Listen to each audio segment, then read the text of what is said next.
Hello everyone, welcome to our channel All in One Fast Classes.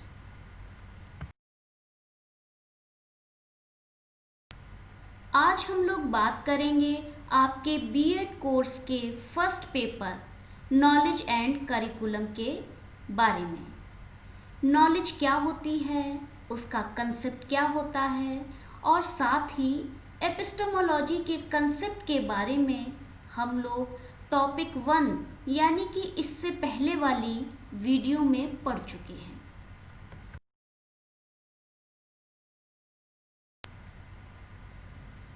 आज हम लोग sources of epistemology यानी कि ज्ञान मीमांसा के स्रोतों के बारे में पढ़ेंगे।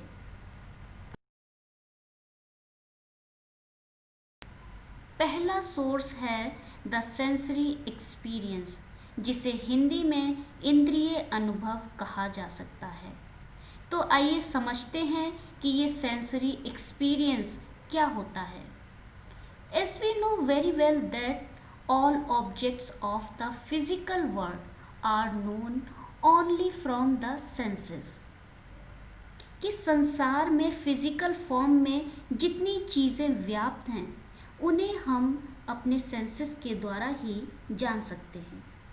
और आप सभी लोग जानते भी हैं कि हमारे 5 सेंसेस होते हैं। सेंस ऑफ साइट यानी कि आँखों के माध्यम से हम देख सकते हैं। सेंस ऑफ साउंड कानों के ज़रिए सुन सकते हैं। सेंस ऑफ स्मेल अर्थात नाक से सूंघा जा सकता है। सेंस ऑफ टेस्ट यानी कि ज़ुबान से हम चख कर स्वाद का पता लगा सकते हैं। और सेंस ऑफ टच स्पर्श के माध्यम से भी जाना जा सकता है। तो हम कह सकते हैं कि when the object comes in contact with our senses, there is knowledge about its appearance and characteristics. यानी कि हमारे 5 सेंसेस के कांटेक्ट में जो भी ऑब्जेक्ट आता है उस ऑब्जेक्ट के बारे में हमें नॉलेज हो जाती है। तो आइए इसको एक उदाहरण से समझने की कोशिश करते हैं। जब हम शेर को देखते हैं तो सबसे पहले उसके बाहरी स्वरूप को आँखों के ज़रिए देखते हैं, और जब वह दहाड़ता है तो उसकी दहाड़ को हम अपने कानों से सुनते हैं, जिससे हमें यह ज्ञान हो जाता है कि शेर कैसा दिखता है और कैसे दहाड़ता है। इस तरह यह ज्ञान हमें हमारे सेंसेस के माध्यम से प्राप्त होता है।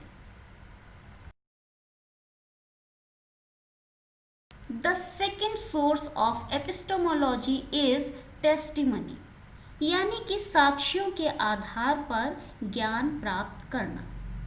When the knowledge given by another person is accepted as proof and attains that knowledge as being true, जब हम किसी व्यक्ति से साक्ष्यों के साथ ज्ञान प्राप्त करते हैं और उस ज्ञान को हम सही मान लेते हैं, ऐसे ज्ञान को एविडेंस बेस्ड नॉलेज यानी कि साक्ष्य आधारित ज्ञान कहते हैं।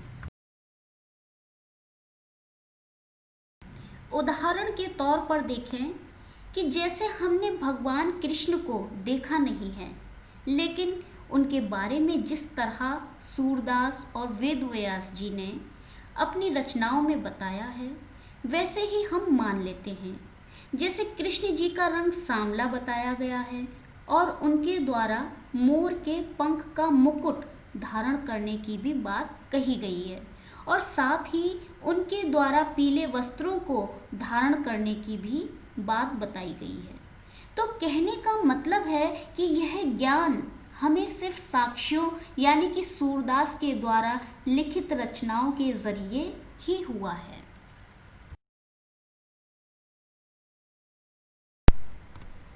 आइए अब हम बात करते हैं एपिस्टेमोलॉजी के तीसरे सोर्स लॉजिक के बारे में। इसे हिंदी में हम कह सकते हैं कि तर्क के आधार पर ज्ञान प्राप्त करना।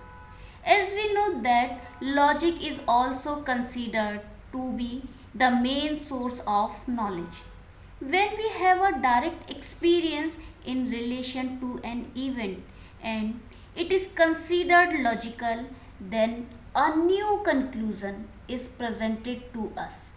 New conclusion is called knowledge which is received by logic. कहने का तात्पर्य है कि कोई भी घटना जब हमारे साथ घटित होती है, हम स्वयं अनुभव करते हैं और उसके बाद हम अपनी तार्किक शक्ति का प्रयोग करते हुए जिस अंतिम निष्कर्ष पर पहुंचते हैं, वह हमारे लिए नया ज्ञान होता है। उदाहरण के तौर पर हम न्यूटन के गुरुत्वाकर्षण सिद्धांत को ले सकते हैं। जैसे कि हम सभी लोग जानते हैं कि एक दिन न्यूटन पेड़ के नीचे लेटा हुआ था, तभी अचानक एक सेब उसके ऊपर गिर पड़ा। देखा जाए तो यह सामान्य सी घटना थी, लेकिन न्यूटन ने इस पर अपना लॉजिक लगाया और एनालिसिस करने के बाद गुरुत्वाकर्षण शक्ति के बारे में नया ज्ञान हासिल किया। इस तरह लॉजिक के आधार पर भी नया ज्ञान प्राप्त किया जा सकता है। और अब एपिस्टेमोलॉजी के चौथे सोर्स इनर विजडम यानी कि आंतरिक बुद्धि को समझते हैं। In this type of knowledge there is a certain kind of belief. It does not require any kind of argument or proof. इस तरह के ज्ञान को प्राप्त करने के लिए किसी प्रमाण या आर्ग्यूमेंट की ज़रूरत नहीं होती, बल्कि इस ज्ञान की प्राप्ति में एक निश्चित प्रकार का विश्वास होता है, क्योंकि it is experienced by the persons inner self, it is obtained from the source of intuitions. अर्थात यह ज्ञान व्यक्ति के आंतरिक स्वत्व से प्राप्त किया जा सकता है।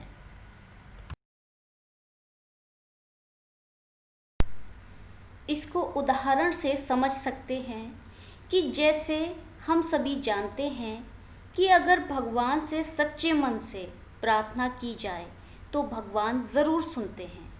अगर कोई व्यक्ति बीमार हो गया है और उसके पास इलाज के लिए पैसे नहीं हैं, तब वह भगवान से अच्छे स्वास्थ्य के लिए प्रेयर करता है, क्योंकि उसका आंतरिक स्वत्व, उसकी अंतरात्मा की आवाज़ यानी कि उसके इंट्यूशंस यही कहते हैं कि इस संसार में कहीं ना कहीं भगवान विद्यमान है, वह उसकी मदद ज़रूर करेंगे। So we can say this type of knowledge is obtained from the source of intuition. तो फ्रेंड्स, ये थे सोर्सेज ऑफ एपिस्टेमोलॉजी। आज की इस वीडियो में इतना ही। अगले नए टॉपिक के साथ आप लोगों से मिलते हैं नेक्स्ट वीडियो में। अगर आपको ये वीडियो अच्छी लगी हो तो please like, subscribe and share. साथ ही बेल आइकन को प्रेस करना मत भूलिएगा, ताकि आपको हमारे आने वाले वीडियोस के नोटिफिकेशंस मिलते रहें। Thank you very much.